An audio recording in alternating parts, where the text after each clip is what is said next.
Gananam tva ganapatigam havamahe kavim kavinamupamashravastamam Jyeshthārajam brahmanam brahmanaspata shrunvannotibhis seedasadanam Shri Mahaganadhipataye namaha Gurur Brahma Gurur Vishnu Gurur Devo Maheshwaraha Guru Sakshat Param Brahma Tasmai Shri Gurave namaha Sadashiva Samarambham Shankaracharya Madhyamam Asmadacharya Paryantam Vande Guru Paramparam Om. Dear friends, we have completed this 8th Adhyaya of Gita in the last class.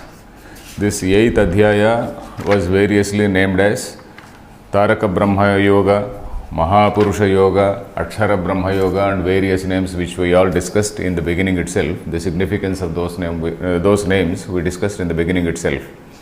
We will have a small summary of this 8th chapter today and then move on to the 9th chapter. So this 8th chapter, it started with the cue taken from the last two lines of the last two verses of the 7th chapter. The last two verses of 7th chapter talked about Kim Tad Brahma, Kim Adhyatma, etc., etc. All those things, Adhyatmam, Adhibhutam, Adhidaivam, and all those things they spoke about. So taking cue from that, this Adhyaya started with defining what is that Sopadhika Brahma in contrast with the Nirupadhika Brahma. Sopadhika Brahma is the Brahman with Upadhi. It is also called Saguna Brahma. This is Brahman which is associated with certain attributes, that is, or certain delimiting factors. So that is called the Sopadhika Brahma. Upadhi means a delimiting factor, isn't it? So Sopadhi, Sa plus Upadhi, that which is associated or which is it is associated with an Upadhi is a Sopadhika Brahma, the same as Saguna Brahma. So this particular chapter is talking about Saguna Brahma mostly, though it is defining say Akshara Brahma, it is also defining this Nirguna Brahma in just one or two shlokas, but then by and large it is talking about the Sopadhika Brahma. Then what does it mean? That is, in the very first shlokas they explained what is this Adhibhutam, what is the Adhidaivam, that is manifestation in terms of all the elements, manifestation in terms of all these cosmic forces, manifestation in terms of say in the being itself, Adhibhutam, that is in the being itself. So all these manifestations, they are there, and all these things are fit for Upasana. So that is what we learnt. All these manifestations, they are manifestations of that Brahman only, and by say doing Upasana on any of these things, you can use this as a sort of alambana, as a sort of support, as a sort of crutch, and then you can move on to that Nirguna Brahma. So that is what we saw in that thing. So the same Brahman is appearing as many, and all these things can be say objects for Upasana. Then Upasana and Jnana, that also some distinction we also made in the very initial stage itself. This Upasya Brahma versus Jnaya Brahma. This Upasya Brahma is that say where you do Upasana, you follow a particular god from etc. Whereas that Jnaya Brahma is the Supreme Brahman. Jnaya means that which has to be understood, that which has to be realized. So that Brahman is called the Jnaya Brahma. So what is the difference here? So in the case of Upasana, there is that feeling of duality. When a Upasaka is sitting in front of a deity or god form, he knows or he feels that he is seeking some boons, he is seeking some benefit from the Lord. When you go to a temple, say 99.9% of the people, they go with the sense of this Advaita Buddhi only. Advaita Buddhi means the feeling of duality. Even people who study Advaita Vedanta, all the people who teach Advaita Vedanta, they also go to the temple and then they also pray to God, isn't it? So we are all in Vyavahara, we are all Dvaitis only. In Vyavahara, in day-to-day transaction, we are all living in duality only. Rarely, Sahasreshu, Manushyanam Sahasreshu, and among them again Sahasreshu, there may be one chap who is a realized man who doesn't go like that. Even if he goes to a temple, he goes out of sheer love and then he loves that God as much as he loves himself. That is a different aspect. He is on a different plane. But we normally in the Upasana, there is a feeling of duality. Whereas in the case of Jnaya Brahma, that feeling of duality is not there. That is one basic difference. And in the case of Upasana, the I is very much present. And in the case of Jnana Brahma, when you are talking about the Supreme Brahman, realization of Brahman, this I totally dissolves, this I totally merges, the I is totally annihilated. So that is what happens to that ego in the case of that Jnana Brahma. Then Upasana, the very process, what is this process actually? Process, we have also analyzed that process, that is Taila Dharavat Tulya Pratyaya Santatihi, that is a continuous stream of similar thoughts, unaffected or undisturbed by dissimilar thoughts. So that is how Shankaracharya had defined it. So that is the system we find in this Upasana. Whereas this Jnana Brahma, there is only one Brahmakara Vritti. One Brahmakara Vritti arises, and after that, that Vritti also disappears, and he stays as just Prajnana Gana. He stays as a sort of a sort of space-like awareness, as somebody said, some Swamiji said. So like that, he is in the form of he becomes Brahman. Brahmavit Brahmaiva Bhavati, as they say. So he becomes Brahman means he is consciousness itself. So all things, they just come and go. He will be a witness to all those things. He may be transacting, he may be doing day-to-day transaction, but he doesn't have sangha or attachment with any of them. He undergoes or he goes through all these worldly movements, all these transactions, but then he does not associate himself with them. There is no ego involved there. So this is what we have seen in that thing. In the first few shlokas, that's what we saw. And there was another interesting thing called the frame of mind of a person at the time of leaving the body, isn't it? Yam yam vapi smaran bhavam tyajatyante kalevaram. That is the antya bhavana, as it was discussed. Antya bhavana is that last thought. And that last thought again depends on your own samskara. You can't suddenly switch on one tape recorder and then do some Narayana mantram and suddenly go to heaven. It's not like that. That Antya Bhavana has to be a samskara which has to be built up over a period of time. This samskara, this is something, that is possible only by this Abhyasa and Vairagya. Abhyasa, over a period of time you have to see what is, Nitya and what is Anitya. And then through that you have to develop that dispassion, sense of dispassion, and that has to be practiced over a period of time. Only then you will be able to build up that particular thing. And this samskara is having a very great influence on the birth which a person takes. The samskara is responsible for the type of birth, and this samskara is something which is responsible for a person who is eternally clothing himself with a body. It is this samskara remains with the, what is that, linga sharira, isn't it? After the body, after the fall of the body, what is this linga sharira? Linga sharira is full of these samskaras only. Linga sharira contains antahkarana, which is the most important portion of, component of that linga sharira.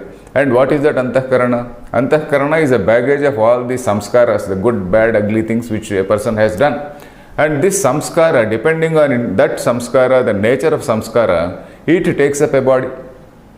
And if the samskaras of that linga sharira, if that man has not got over that parichinna bhava, that is, so I am this body-mind complex, I want this, all that cravings are still there.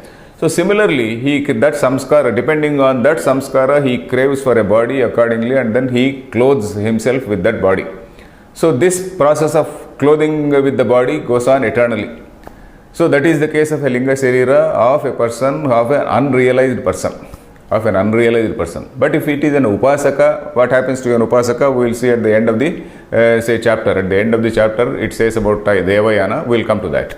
So this samskara, this antya bhavana, is responsible for a person, taking up a body in accordance with that samskara. So that is one thing which we saw. And then immediately Lord Krishna also said an important thing, Mam anusmara yudhya cha. Okay, you do upasana and also do your job.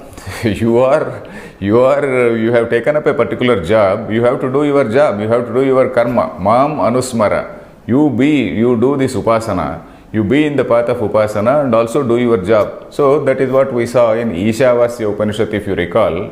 There is one line, Vidyam cha yastadvedo bhayagam saha avidyaya mrityam tirtva vidyaya amrutam ashnute. At that time, we did not properly appreciate, we did not see the connection between that shloka and also this 8th Adhyaya. So while teaching 8th Adhyaya, we have now realized, while discussing 8th Adhyaya, we have now realized that this is the same which is talked about there in Vidyamcha, Avidyamcha, isn't it?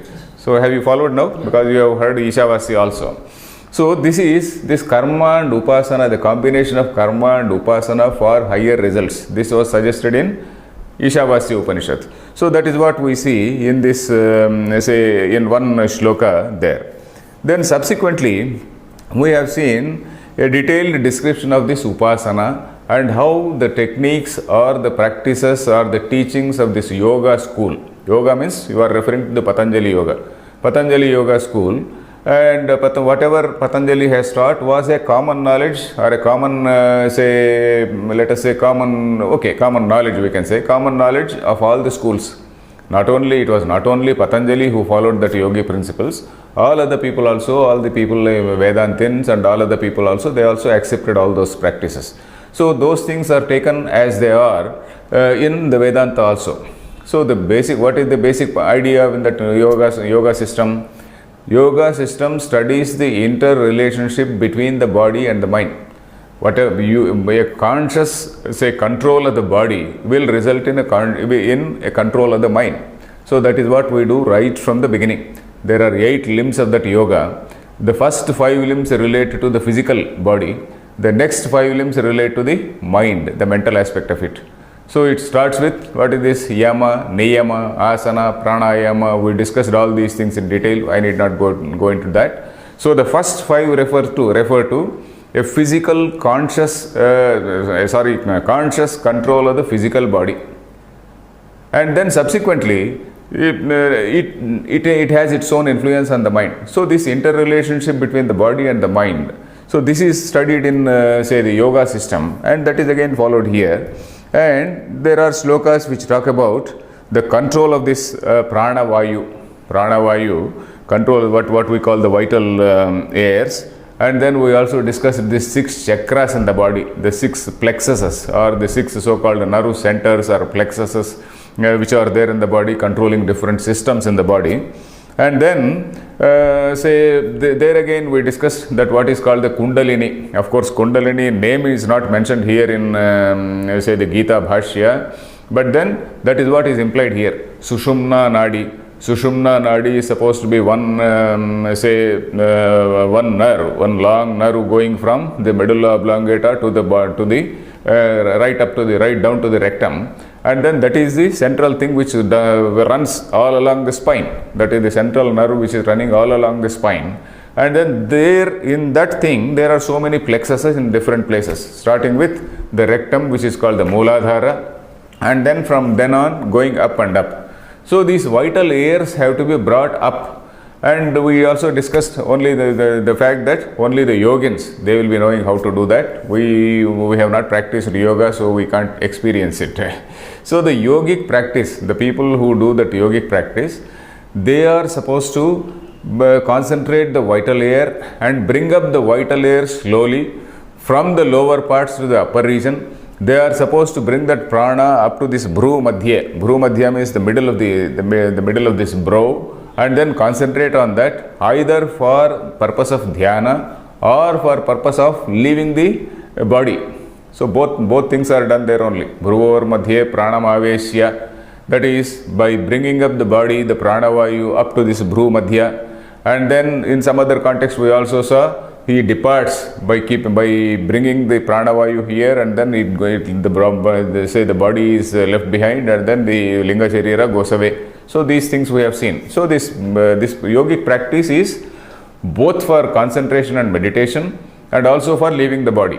So this is one thing which we saw. This rising from one chakra to one lower level chakra to higher level chakra, we can take in a rather philosophical way or a figurative way as graduating from a grosser state to more subtle state, from this state to more subtle state, from this state to more subtle state. So ultimately the Sahasrara chakra, it is supposed to be Buddhi Guha. So that is the intellect. So that is where the reflection of that supreme consciousness is there. So up to that point, this grosser thing is merging into the subtler thing. And the physical method of controlling this prana for attaining this sort of say higher level of consciousness. So that is what we have seen there. And subsequently, the 11th shloka talks about Omkara Upasana. And we had a fairly detailed discussion of this Omkara Upasana, that is Aksharam Brahma Paramam. So this Omkara is something which is there very importantly discussed in several Upanishads. And the most important place is say Brihadaranyaka Upanishad, Mandukya Upanishad, and Mundaka Upanishad. All these places they are discussed. Omkara Upasana is discussed in almost all the Upanishads. So this, what is the significance? We analyze that this Omkara is one thing which can denote all the Shabda Prapancha, the whole world of sounds. And because every Shabda is also related to a Rupa, every name is related to one Rupa, isn't it? Yes. One shape, names and forms. Every name is related to a form. So once this Shabda Prapancha is brought under the fold or can be denoted or designated by this Omkara, the Rupa Prapancha also can be designated by the same Omkara.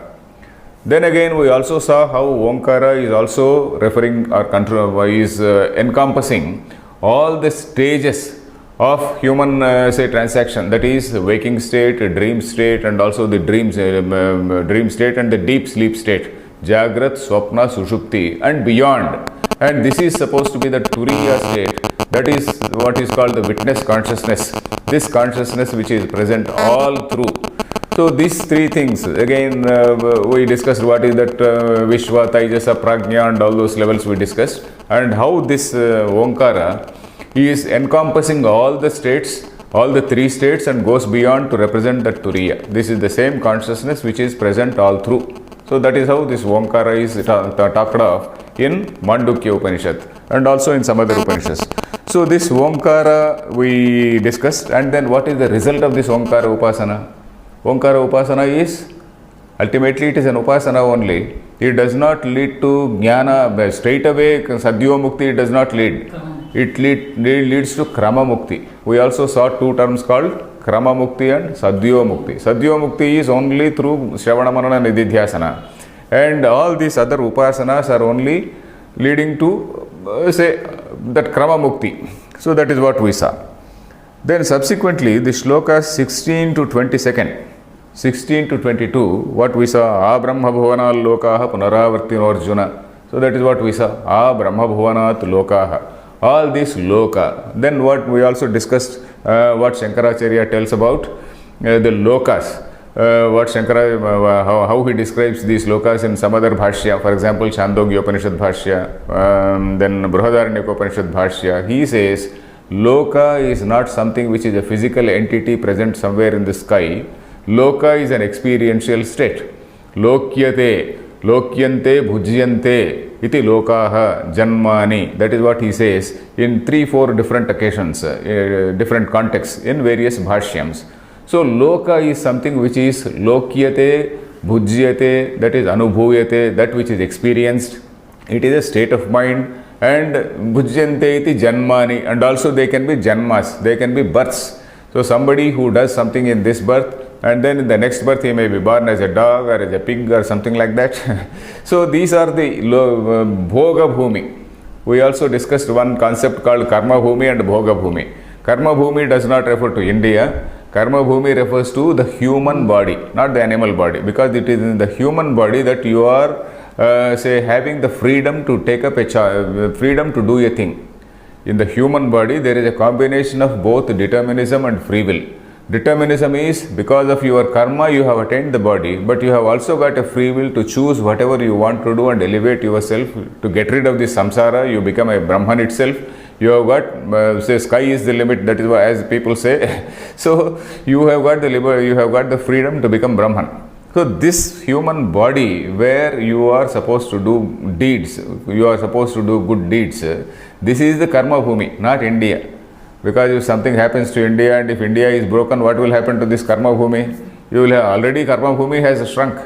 India was when this all these Upanishads etc. were written, in the India was also covering right up to Afghanistan, because Gandhara Desham was part of Bharata Varsha, isn't it? So Gandhara on one side and right up to Burma and all these places, and Ceylon and all these things. So India has already shrunk. So Karma Bhumi, if somebody says it refers to India, you please tell him Karma Bhumi does not refer to India. Karma Bhumi refers to human body, because this is the stage where you can do karma. And Bhoga Bhumi is, all other things are Bhoga Bhumis. All other things means, say you dog's body, elephant's body, or some other body, or we also in Vedanta, we also accept certain celestial bodies. Celestial body, that is Devaloka or Gandharvaloka, that is an experiential state where you have some nice feeling there, and then you have a divine body, not a physical body actually, that is again a subtle body. So there you enjoy things. So this is an experiential state. So all these things, punaravartinaha, that is of the nature of having a return ticket. Then, why? Because this person he has not transcended his parichinna buddhi. Parichinna buddhi means that delimited buddhi, that is that identification with this body, mind, intellect, that BMI identification, and also pleasure seeking, they are very much there. That ego feeling is still there. So that is why, so long as a person is having that parichinnatva buddhi, he cannot escape from the body. So that is why he is in some form. Having some pleasure or pain, whatever it is. So that is why all these lokas are punaravartinaha.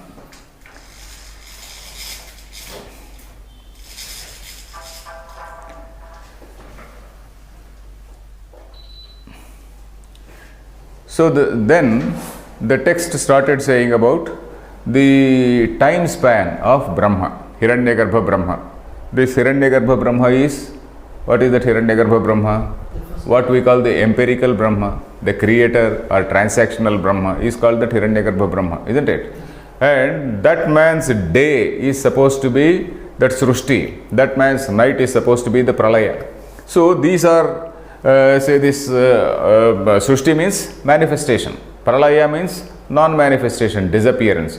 So these are basically alternating periods of manifestation and non-manifestation. Just alternate day and night, because as day and night alternates, this is the alternating periods of manifestation. So Sahasra Yuga Paryantam Aharyad Brahmano Viduhu, we saw in that shloka, Sahasra Yuga Paryantam, that is 1000 yugas, Maha yugas, they constitute a day. So this is the time span. We discussed that huge time span in the Indian system, how we talk about billions and billions of years of time span, and not a very, very limited time span, some 4,000-5,000 years or something like that. So anyway, that is one thing. Then this Avyakta is supposed to be the night of that Hiranyagarbha, where all these things, all these Srushti or universe is withdrawn. Then 21st shloka talked about another Avyakta, Paras tasmattu bhavo anyaha avyaktaha avyaktat sanatanaha. From one Avyakta there is another Avyakta we saw, and that Avyakta is referred to as the Supreme Brahman only. That Supreme Brahman which is untouched by all these things, which is beyond this particular Avyakta. So that is the thing we saw. Then later there is a discussion about the two paths, right from shloka 21st, yatra kale tvanavrittim avrittim chaiva yoginaha, we saw that. That is that path. Here kala, the word kala does not refer to time, it refers to path. That is what we saw. So the path in which there is a return, the path in which there is no return. These two things we discussed. And what are those two things? What are those paths? There are four categories of people.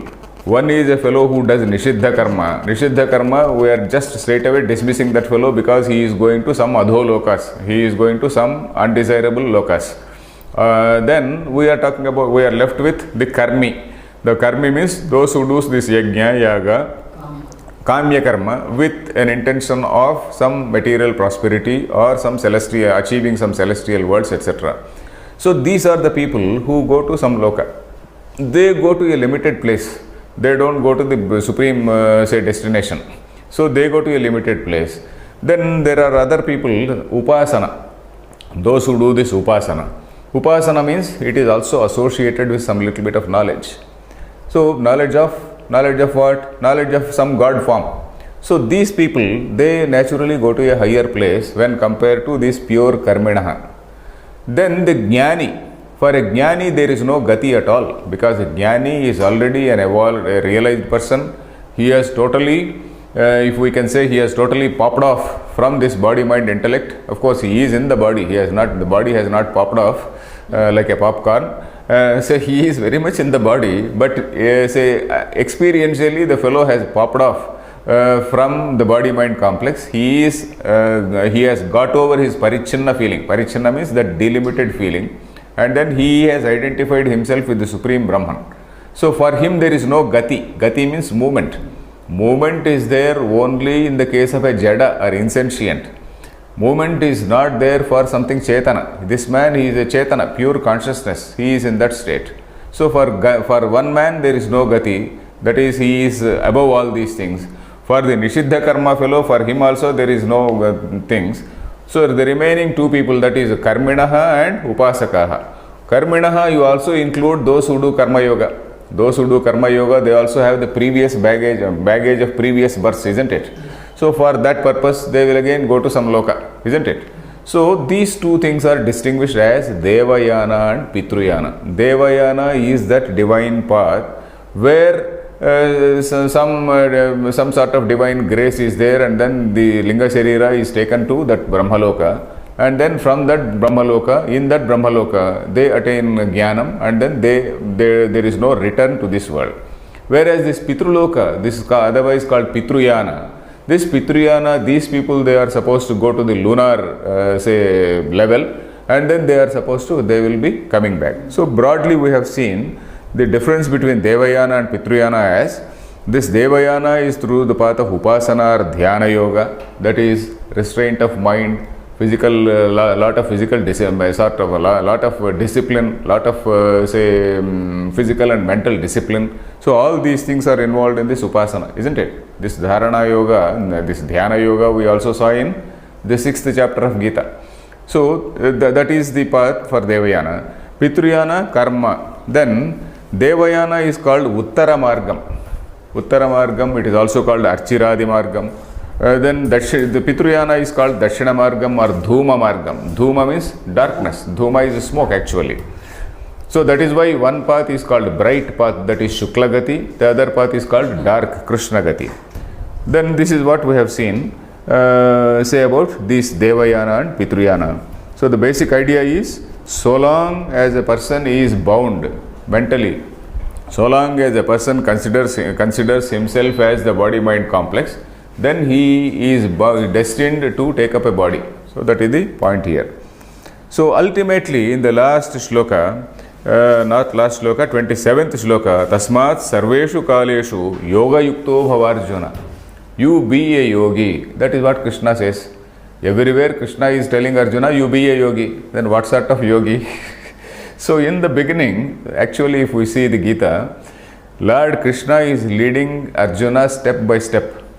In the beginning in Sankhya Yoga, this chapter 2, he described what is the two, he gave a very broad perspective of the whole subject of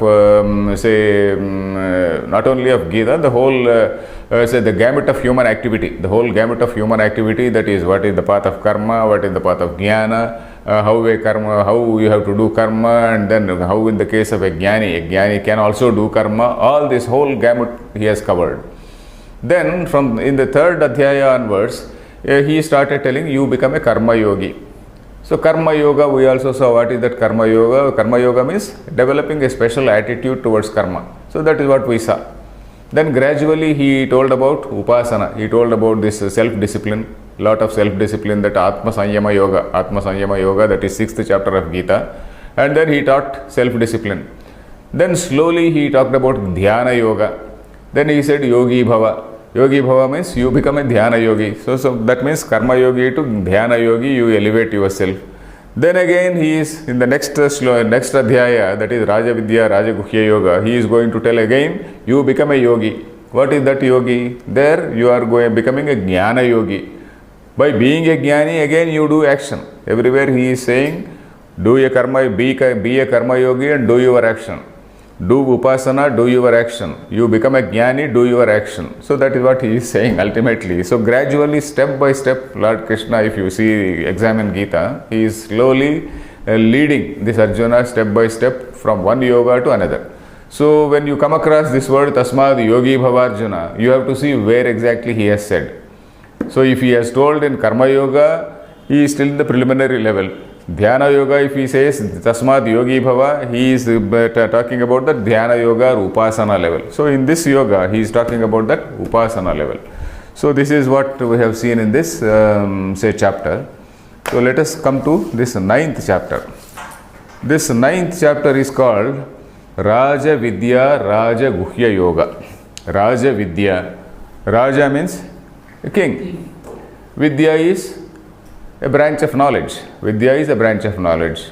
Then Raja Guhya. Guhya means something which is gopyam, gopaniyam, something which is in the guha. Guha means a cave. Something which is in the cave, something which is secret, something which is a treasure, a secret treasure which has to be well protected. That is what is called Guhyam. So this is Raja Vidya. Raja Vidya does not mean the education or syllabus prescribed for kings. It is not a syllabus prescribed for kings. Raja Vidya means Vidyanam Raja, the king of all studies, the king of all learning, the king of all knowledges. If you think history or physics or mathematics, whatever it is, so history, do you call it a king of say knowledges? You call it or physics, the king of all learning. The king of all learning is knowing about your own self. Why is it a king? Because you are seeing a particular thing, you are observing a particular thing. Then you say you think that you know something, but you yourself are having a green eye, let us say. Your own perspective is not good. You are sitting in one corner, you are not even able to see that, and then you think that you are seeing the truth. So, can your perception be called a right thing? Your perception cannot be called a right thing. Here in Vedanta, the Vedanta studies about the nature of the self. Who am I? Am I perfect? Am I okay? First of all, am I okay? Am I, what is it that, who is the drashta? What is it that is seen? So, you are examining yourself first. So, you are not presuming that you are the perfect fellow and then you are not, and you are able to examine everything. You are first of all questioning yourself.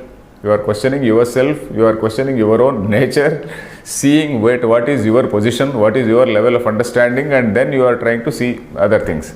So, Raja Vidya, because this is the Vidya, Vidyanam Raja. This is the king of all studies. So, that is why it is the king of all studies, because of this reason. Then Raja Guhya. Guhya again is very, not that you have to keep it a secret from others and then don't tell anybody. It's not in that sense. Guhya means highly, this has to be protected properly. This tradition has to be protected. This knowledge has to be protected. It does not mean that you have to hide it from people. This knowledge has to be protected. This knowledge has to be preserved. This knowledge has to be communicated to the person who is capable of understanding. So this is what is that Raja Guhya. It does not mean secret and then hide it from everybody. It's not like that. This has to be well preserved, like a treasure. This is something which is like a treasure in a cave, a guha. Guha literally means a cave. And that which is in a cave, guha, is called Guhyam. Gopaniyam. Gopaniyam, Shankaracharya is going to explain that it is Gopaniyam. So this is the title of this chapter. And hitherto we have seen, Krishna has talked about the Saguna Brahma in the earlier chapter. So we have to see what is that Nirguna Brahma, or rather Nirupadhika Brahma. Sopadhika Brahma versus Nirupadhika Brahma. The Brahman without an Upadhi. Brahman which is totally unattached with any Upadhi, unassociated with any Upadhi. So that is the thing which we have to see here. Then this Adhyaya has about 34 verses, not a very big chapter. This is a fairly compact chapter with about 34 verses. The first 3 chapters, they talk about the greatness of this Vidya. the commending, basically commending this particular Vidya, Brahma Vidya. This is commending that, yeah, this is the supreme Vidya, and by knowing this, there is nothing else to be known. So something like that, some sort of commendation. Then subsequently from slokas 4 to 10, slokas 4 to 10 talk about the Nirguna Brahma Swarupa. What is that Nirguna Brahma we are talking about?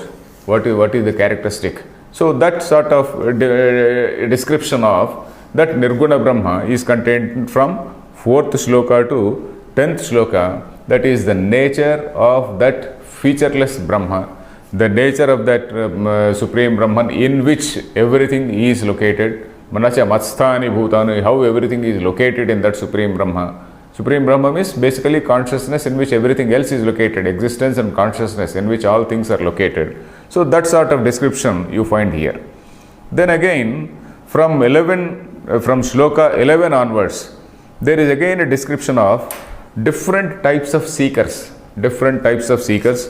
Those who have some Daivi Prakriti, those who have this Asuri Prakriti.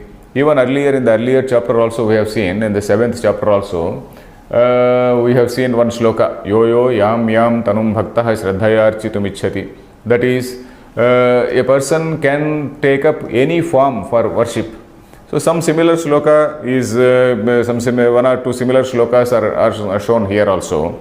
And then different types of devotees, those who are having this Rakshasi and Asuri Prakriti. That is, Rakshasi Prakriti means a devilish, and Asuri, there is a slight difference between Rakshasa and Asura, which we will see. Rakshasa Prakriti and Asura Prakriti, as opposed to this Daivi Prakriti, those who are endowed with some divine nature. So these things, this again discussed. Then again, some seekers are in Jnana Yajna. So then again, there is a reference to the worship of several deities. So all these things are contained in this, in this 11 to 34.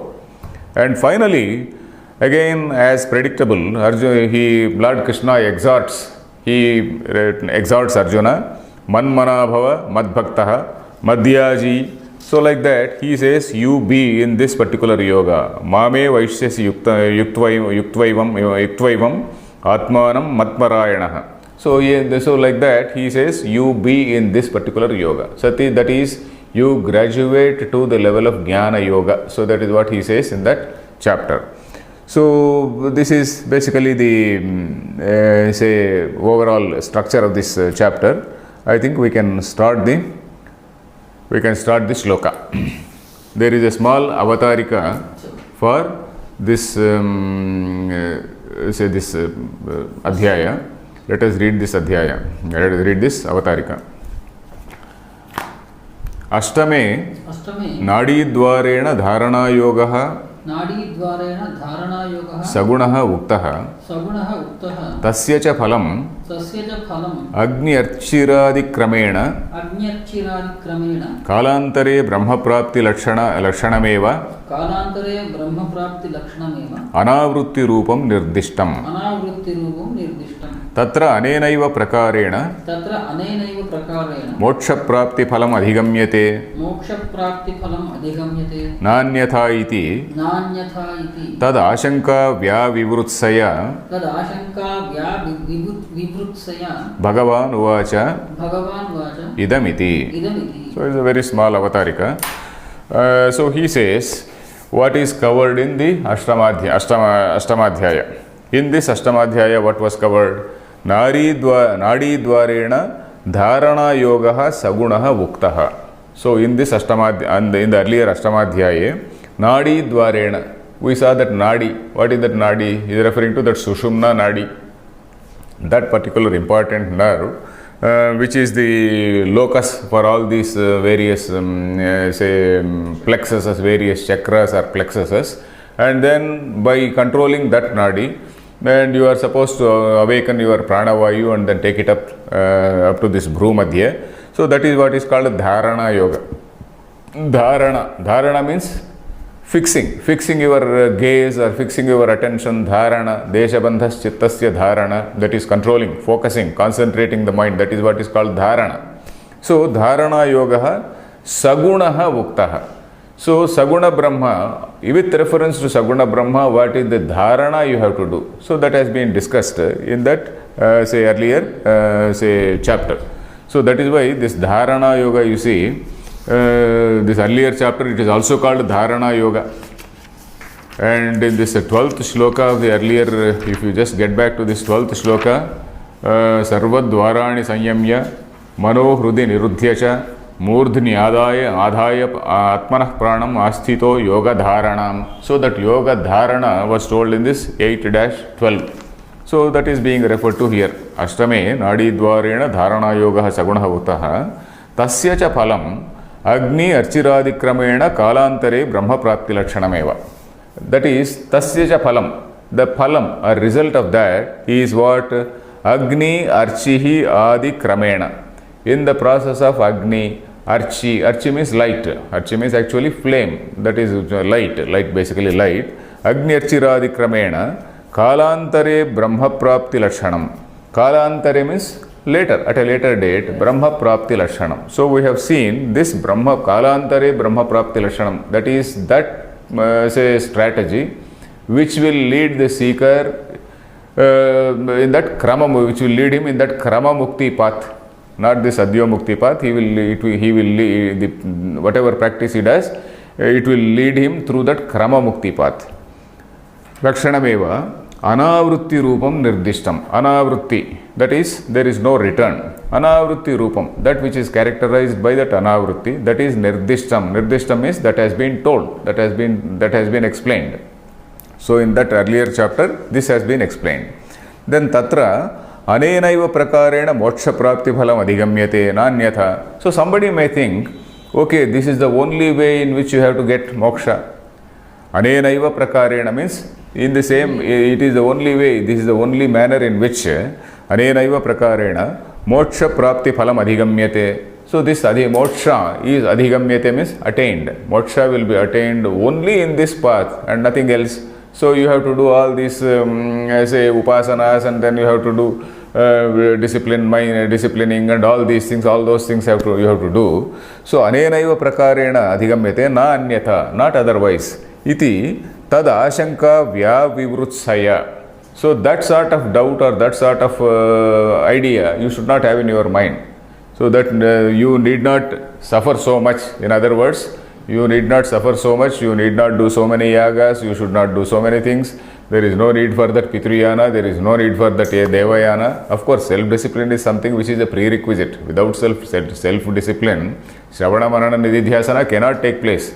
When you say purify your mind, what is the purify your mind is possible only through those things. So only through karma yoga. Otherwise, the purification of mind is not possible.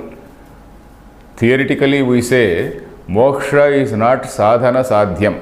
You must have heard it. Moksha is not something which is attained by any sadhana. Moksha is liberation is something which is not sadhana sadhyam. Sadhana sadhyam means that which can be attained by a sadhana is called sadhana sadhyam. So moksha is not sadhana sadhyam means moksha is not something which can be attained by some sadhana, by doing a yaga, by doing this, that, etc., etc. It cannot be attained. Then how is it to be attained? Moksha is something which has to be understood. Realization, it is only jnayam. So that is what we say. Then a question arises, then why are all these sadhanas there? Sadhanas are there for chitta shuddhi. Without sadhana, that chitta shuddhi will not take place. So this yama, niyama, asana, pranayama, these are all presumed. They are also there. It is not as though straight away you read say Kathopanishad or some Ishavasya Upanishad and you become Brahman. It's not like that. So the mind has to be purified. Chitta shuddhi is something which is a prerequisite. So that chitta shuddhi means gradual elimination of this ego, gradual removal of all these samskaras, all these bad, good, and all samskaras. Not only bad but also good samskaras also have to go away. Gradually you have to become asanga. Asanga means detached. So all these things have to take place. Only then that purity of mind is there. Only then, in such a mind only, we say this jnana is possible. Otherwise jnana is not possible. So here, tad ashanka vyavivrutsaya. So to eliminate that ashanka, vyavivrutsa means vyavartaitum ichha. Vyavartanam means to remove. Vyavartanam is removal. Vya vivrutsa is the desire to remove, with an intention to remove such a doubt. So with the idea of removing, let us say, with the idea of removing the doubt, Bhagavan uvacha idamiti. Let us read this shloka. Idam tu te guhyatamam pravakshyamyanasuyave jnanam vijnana sahitam yajñātvā mokṣyase shubhat. So idam tu te guhyatamam pravakṣyami anasuyave te anasuyave aham idam vadishyami. So the pravakṣyami. So that is the connection. Te means to you, anasuyave. This is again in Chaturthi Vibhakti. Te anasuyave. That is anasuyave means anasuya. Asuya. What is anasuya? What is anasuya? It is a very famous name of some pativrata. We are not referring to that pativrata here. We are referring to the state called asuya. Asuya is what we call jealousy. In English we call it jealousy. How is asuya defined in say by Bhashyam? They define it as guneshu doshavishkaranam asuya. Shankaracharya has not defined. Well, of course, Madhusudana Saraswati and other people have mentioned. Madhusudana Saraswati, guneshu doshavishkaranam asuya, he says. That is, even when the other fellow is highly virtuous, you are imputing some sort of defects. You are imputing or attributing some sort of defects on him.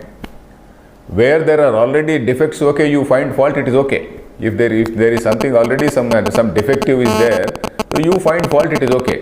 But where the other man is a virtuous man, you try to impute, you try to falsely attribute some faults or some mistakes in him. So that is what is called asuya. So here, anasuyave. Anasuyaha means one who is not having that say bent of mind. One who is a shraddhalu. In other words, one who is he is a shraddhavan. So Lord Krishna is saying something. All these things he said. We don't know how we heard over a period of time. We have heard up to 8th Adhyaya. And then sometimes it is boring, sometimes it is okay, sometimes you are agreeing with Krishna, sometimes you are not agreeing with Krishna. We have tolerated Krishna. so far. So asuya is something. So what all this Krishna is saying is something irrelevant or nonsense, let us say. So that is what is asuya. Then anasuya means he is a shraddhalu. So Lord Krishna is praising this Arjuna. So in fact he says, Shishya, in order to encourage this Shishya, he says, what is that? There is one line, a beautiful line.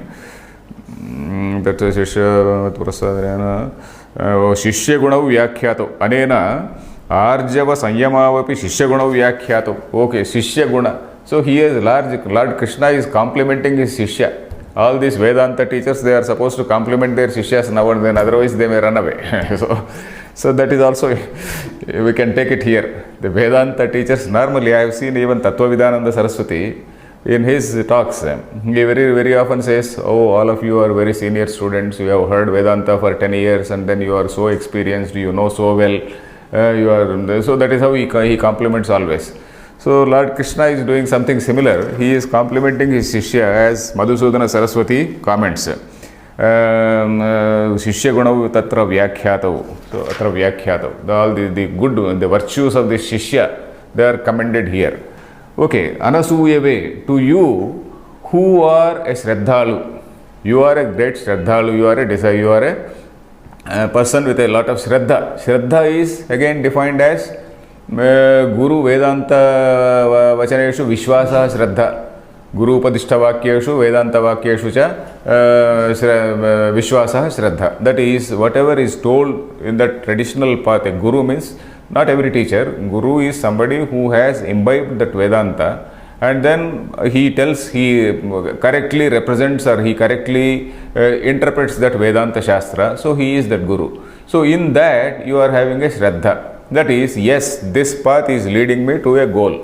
Suppose you don't know the route, you are there in some wilderness, and then you come across somebody and then you say, okay, will this path lead to some town, Hyderabad? Okay, he says, no, this path will lead to Hyderabad. So you take that path and then you go to Hyderabad. So then that is your Vishwasa, that is a Shraddha. Yes, this will definitely lead. So that is that Vishwasa. And then that Shraddha, after you attain realization, after you become a Jnani, then that Shraddha is called a Nishtha. The same Shraddha, yes, this is the path, this is what is true, this is what is Aham Brahmasmi, Tattvamasi, this, that, etc., etc. You start accepting them and then start speculating, deliberating on them, not speculating, deliberating on them. You accept these words, Tattvamasi or Aham Brahmasmi, and start deliberating on that, and that will lead you to a realization, and then that will lead to a Nishtha. Nishtha means that say where you agree totally, where you are stable in that particular thought. That is what is called a Nishtha. So the Shraddha is going to become Nishtha after realization. So here he is saying you are a Shraddhalu, you are a person who is having Shraddha, and to you I am telling you this Guhyatamam, Idam tu te Guhyatamam Pravakshyami. Guhyatamam, the most say the high, protectable or to be protected thing. Guhyam, the most say the highest treasure, let us say, the highest treasure which has to be protected, I am telling you. Pravakshyami means I am going to tell you. Pravakshyami. Vakshyami is future tense. Pravakshyami. Pra is only a upasarga. Then what is he going to tell? Jnanam Vijnana Sahitam Yat Jnatva Mokshyase Ashubhat. Jnanam Vijnana Sahitam. This line we have seen earlier also. In some other adhyaya also we have seen Jnanam Vijnana Sahitam. Jnanam we know. Jnanam is Atma Jnana. Knowledge, we are not talking about knowledge of physics or mathematics here. We are talking about this knowledge of the self. Not only knowledge of the self, the knowledge that self and Brahman are one. This is Brahmatmaika Vijnanam. Brahmatmaikya Vijnanam is what is Jnanam. Brahmatmaikya Jnanam or Vijnanam. This thing is called Jnanam. Vijnanam. Vijnanam is, that is understanding it correctly. So this of course is very simple to say, Jnanam and Vijnanam. But there is also a big discussion on this subject. Say if you take something, okay, not this, suppose I take some ice cream or a good coffee. I enjoy good coffee, let us say. So I take coffee and I experience that coffee. So there is an object called ice cream or coffee, and that object is there in front of me, and then I take that, I see that object, maybe I see some good picture, I listen to some good music or something like that, some object, and then I like it, I experience it. So I like it, I experience it, I am happy. This is an anubhava, isn't it? This experience. So when there is an object, there is a possibility of experience. But in the case of Brahman, where is the object? There is no object itself. So then where is the question of anubhava? So this is a question which was discussed in Brahma Sutra also. Brahma Sutra, there is one adhikarana called Avrutti Adhikaranam. You may just refer to that. Avrutti Adhikaranam. This is 4-1-1. 4-1-1. Say there is a sutra which talks about Avruttihi Asakrud Upadeshat. Then again subsequent another sutra says Lingacha. Avruttihi Asakrud Upadeshat Lingacha. So those two sutras are there which talk about this Avrutti. Avrutti means repetition, repeated instruction. So this Tattvamasi, Tattvamasi, Tattvamasi is told 9 times. Then in several places they say Aham Brahmasmi, Ayam Atma Brahma. So all such instructions are there. Etadvaitat is another thing. You have come across this Etadvaitat in several times in what is this Kathopanishad. So all these things, Asakrut Upadesha. Asakrut means several times. Sakrut is once, Asakrut is several times. Several times Upadeshat, because this instruction it has taken place in so many places. Avrutti. Why? There is a discussion there. There may be one rare person like Vasishtha, Vamadeva and some sage, because of his Purva Janma Sukruta, simply he goes to a guru and then that man he says, okay, Tattvamasi, and then he attains moksha. But it is not happening to all other people. For example, you come across certain characters in our books. For example, Vamadeva, Vasishtha, people like that. Then again, somebody like Jada Bharata, people who are born with some previous, knowledge of previous births, that thing is inherited, and then previous samskara, suddenly it just goes to a guru, and then by birth some people are wise, like Jadabharata. Jadabharata is a character in Bhagavatam. Bhagavatam, there is a very great story of Jadabharata. You can read that story, it's a very interesting story. So how this samskara, and then again this Antya Bhavana also is discussed there. Antya Bhavana, this last thought, where unfortunately this Jadabharata, he develops some love or attachment to a small, I told you that story also, of a small deer, the baby deer.